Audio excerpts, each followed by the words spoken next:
I have left the management of Mom's luggage to you. Mom said she feels lonely being alone, and my commute is tough. I thought about a solution, and I think the best thing is to have Mom come live here. So I've decided for us to live with Mom. The luggage will arrive on Saturday. So I'm counting on you to receive it. Suddenly, I received a phone call from my husband without any prior notice. There had been no consultation about this plan to live together. I haven't heard anything about this. It's troubling to have this living arrangement sprung on me like this. The spare room is practically a storeroom right now. How do you plan to handle this? Today is Tuesday, and I don't have any days off until Saturday, so there's no time to clean the room. As I objected, he said, "Don't worry, it's fine even in that state. That's why I'm asking you. Mom will head your way on Sunday. Please take care of everything." My husband was making unilateral decisions. I felt my heart growing colder. If my husband was going to make important decisions on his own, then I had the right to make my own decisions. "Okay, all right," I replied that way and ended the call. My name is Mandy. I live with Jeff, a classmate from middle school. After graduating from university, I started working in sales at an IT company. I lost my father to illness in my childhood and have lived with my mom ever since. Mom works clerical jobs at a small company during the day and has a side job at home at night. Despite coming from a single-parent background, I had the same opportunities for lessons and education as other kids. After graduating and getting a job, I've come to appreciate how hard my mom has worked all these years and hope she can now enjoy her own time. In my sales job at an IT company, technical knowledge and sales skills are required, as well as building trust with clients. The knowledge I desperately learned is gradually bearing fruit, and I am becoming trusted by customers.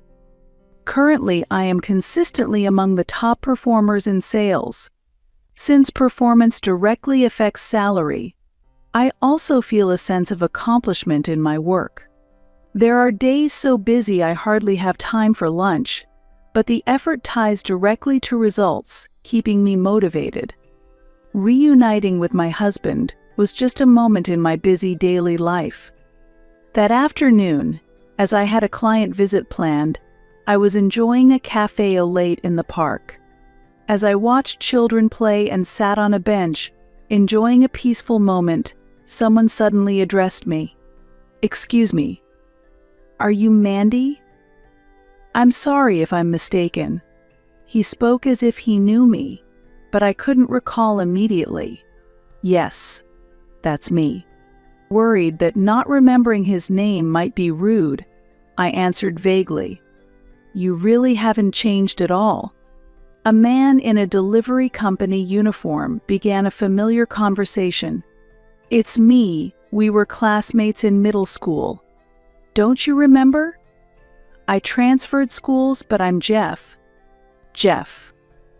He was a classmate from middle school.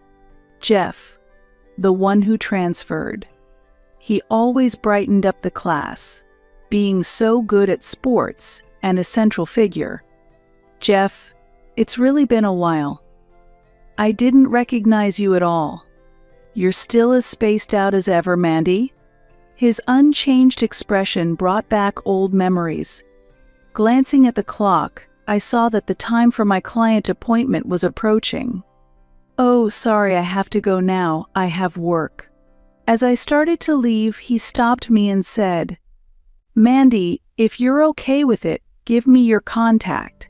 Let's go out for a meal when you have time." Surprisingly, I happily agreed and exchanged contact information with him. Then I hurried off to my client. That encounter led to us often dining together, growing closer, and eventually discussing marriage. Meeting my in-laws for the first time was a very nerve-wracking experience. His family consists of his father, a stay-at-home mom, and Jeff himself. After introducing myself, I presented a gift from a confectionery shop near my workplace. I hope you will be satisfied with these treats from a confectionery shop near my office. However, my mother-in-law frowned and replied, "We don't usually eat these." I apologized for the oversight right then. I should have checked beforehand. I am truly sorry. Inside, I was angry with him because he hadn't shared anything about his family's preferences in our discussions before the meeting. A slight unease remained in my heart. Later, in the guest room, we talked about various things, including how we met, our university days, and work. My father-in-law asked questions and nodded kindly. Eventually, the conversation shifted to my family background. I shared that I lived with my mother and that my father had passed away from illness when I was young. My mother-in-law's expression hardened. "Mandy, you were raised by a single parent?" she asked with a somewhat stern look. "Yes, that's correct." Upon hearing my response, my mother-in-law remarked, "It would have been better if Jeff's wife came from a more typical family background. You know, children raised by single parents often have personality or psychological issues because they lack love. It's pitiful, but it might be problematic for marriage." Such remarks shouldn't have been made in front of me. Looking to him for a response, I saw that he was just staring outside as if nothing had happened. In that moment, without his support, I responded to my mother-in-law with all my might. My mother raised me with all her effort. I have never felt inferior because I was from a single-parent family. I emphasized this strongly. Tears welled up in my eyes. "Honey, that's quite rude, don't you think?" "That's a prejudice." Then, my father-in-law interjected. "There are many families with both parents where love is still lacking. Mandy has grown up to be such a wonderful person. What problems are you talking about?" My father-in-law admonished my mother-in-law. "Moreover, Mandy is a top performer in her sales role at an IT company. Her salary is quite substantial. Jeff needs to keep up, haha." With that, my father-in-law eased the chilly atmosphere. As we were leaving, my father-in-law said to me, "Mandy, we will support you and Jeff. Families come in various forms, so please build your own unique family. Feel free to come to us anytime you need to talk." His words were incredibly comforting. Despite many uncertainties about the future, his words encouraged me, and I felt I could overcome them. We discussed and decided not to have a wedding ceremony. Instead, we planned a meal together with my in-laws, my mother, and my husband and me, 5 people in total. My father-in-law and my mother enjoyed a pleasant time throughout the meal. My mother-in-law, who had hardly greeted me properly, said during the meal, "To be honest, I would have preferred Jeff's spouse to come from a typical family, not a single-parent home." She added, "Children from single-parent families often cling to money due to a lack of financial ease." Right after she said this, my father-in-law changed the topic. "By the way, do you like oranges?" he asked my mother. "Yes, I love citrus fruits," my mother happily replied. "A friend of mine lives in Florida and sends us a lot each year. Next time, we'll share some with you." My mother was delighted. "That would be wonderful." "Thank you." My father-in-law's tact saved the moment. Due to the noise in the restaurant, my mother either didn't notice or pretended not to hear and made no comment. After the meal, we walked through the bustling streets on our way home. "Mom, I'm grateful for today." "You must be tired, aren't you?" "No, I enjoyed the food and had a great time," she replied. The car headlights cast a slightly sad shadow on her face. "Mandy, you are a daughter I am proud of. Thank you for growing up to be so kind. Don't be swayed by what others say, and choose your own path together with Jeff." It's possible that my mother had heard the comments made by my mother-in-law. Considering that I was about to get married, she probably pretended not to hear anything to avoid causing me any trouble. I was moved by my mother's kindness and tears welled up inside me, but I smiled to hide my concern. A few days later, we completed our marriage registration and started our new life together. My husband moved into my spacious apartment, and our new family life began. My husband, who handles physically demanding delivery work, and I prepared nutritious meals on the evenings we spent together. As our days became busier and I had to work overtime more frequently, leaving no time to prepare dinner, my husband naturally began to take on the task of cooking. He often took care of house cleaning and laundry before I got home. We had not set specific roles, so things just progressed in this way. I felt a deep sense of happiness with how things were going. I never imagined Jeff would support our home so much. I'm truly grateful. With this, we'll be fine even if we have kids. When I mentioned this, my husband laughed and responded, "When you get into it, it's surprisingly fun.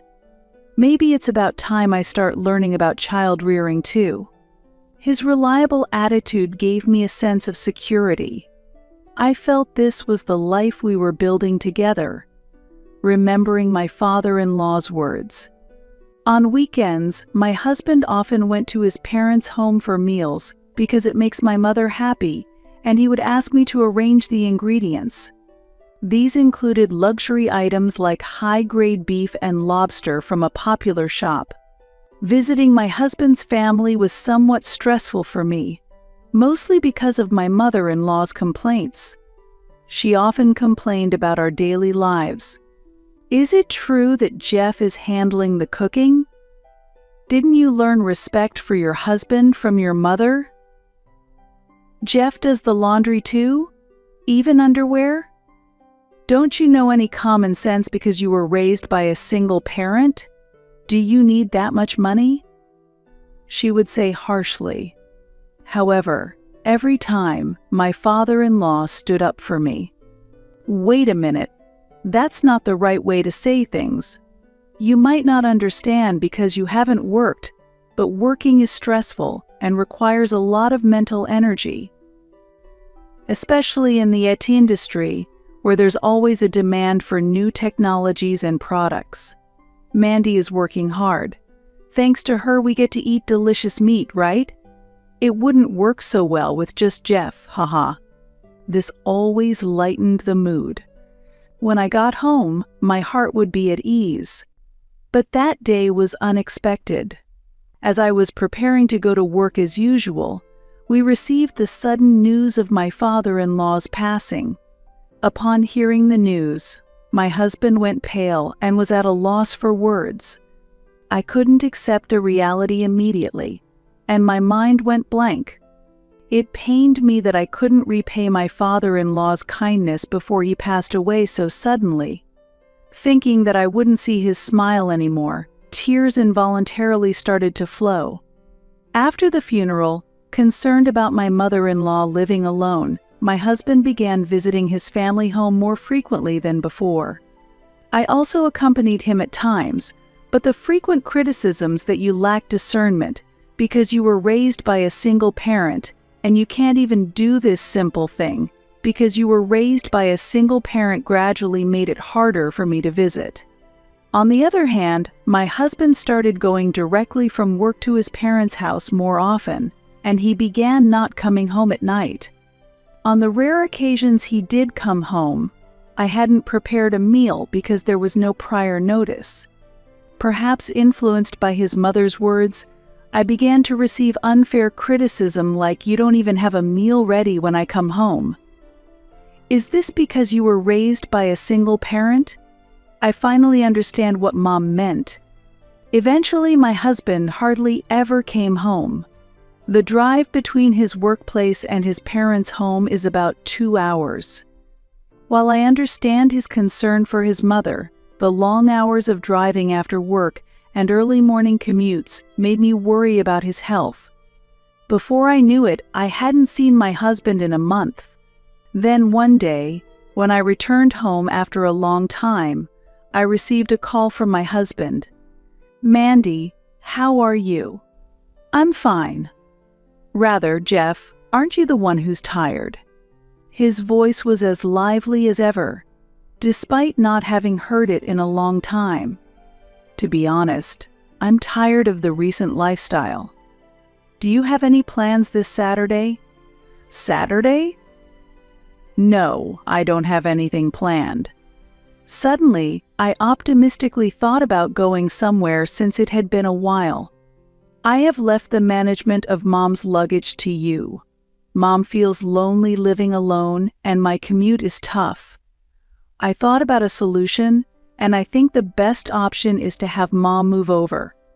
So I've decided for us to live with Mom. The luggage will arrive on Saturday, so please take care of it." He didn't consult with me about this at all. "I haven't heard anything about this. It's troubling to have this living arrangement sprung on me like this. The spare room is practically a storeroom now. What do you plan to do about it? Today is Tuesday, and I don't have any days off until Saturday, so there's no time to clean the room." As I objected, he said, "Don't worry, it's fine even in that state. That's why I'm asking. Mom will head your way on Sunday. I'm really counting on you." Jeff's "it's okay" often isn't reliable. Does he even remember when we introduced ourselves for marriage? "Mom will be tired from the move, so I need you to help with organizing the luggage. I have a training and a business trip this Friday, and I plan to do some sightseeing with colleagues. I won't be back until next Monday, so I can't return home in the meantime. Please handle it." Leaving all the care of his mother to me while he goes sightseeing. I felt my feelings for him cooling down. If my husband can make decisions about living together on his own, I also have the right to make my own decisions. "Are you serious?" Despite my question, he hung up the call.